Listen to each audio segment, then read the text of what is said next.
Hai semua, kita pernah dengar tentang probiotik dan prebiotik kan? Tapi benar tak dengar postbiotik? Sekarang kita ada 3-in-1 bergabung dengan probiotik, prebiotik dan postbiotik. Hari ini saya nak kongsikan sesuatu yang luar biasa. Produk yang akan launch ini bulan, nama dia Nextbio. Okay? Ini bukan sekadar prebiotik ataupun probiotik biasa dan juga adalah postbiotik. Maksudnya, bukan saja boleh membantu pencernaan tapi juga boleh meningkatkan imunisasi dan mengawal mood kita. Hebat kan? Tahu tak? Kesihatan usus sangat mempengaruhi mood kita.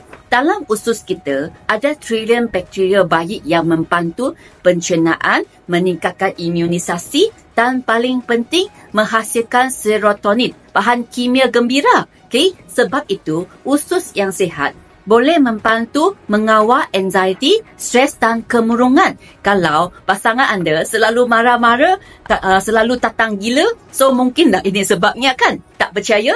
Nextbio tak dikaji selama 4 tahun dengan lebih dari 2,000 scientific publication dan 300 clinical study yang sokong kesannya. Setiap Nextbio ada bahan premium yang dari USA, UK, Denmark, France dan New Zealand.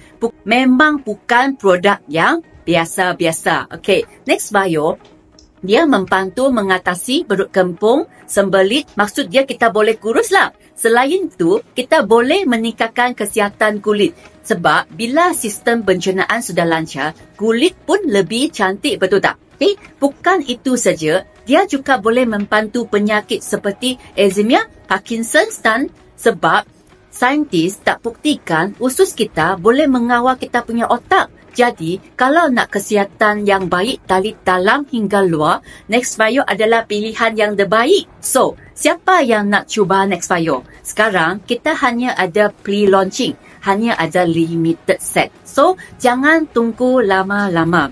Lama-lama tinggal tulang. Okay? Cepat-cepat PM saya sebab kesihatan usus sangat penting untuk tubuh kita. Usus tidak sihat, otak tak cergas, mau kulit cantik, mood stable, otak cergas dan kurus dan sistem imun yang sangat kuat, Nextbio boleh bantu. Okay? Kontak saya sekarang untuk dapatkan promosi istimewa ni. Okay? Nama saya Ophelia. Boleh cari dekat Facebook atau TikTok ataupun di profil TikTok pun ada kontak number saya. So, I tunggu you punya phone. Bye! So, inilah Gut Health.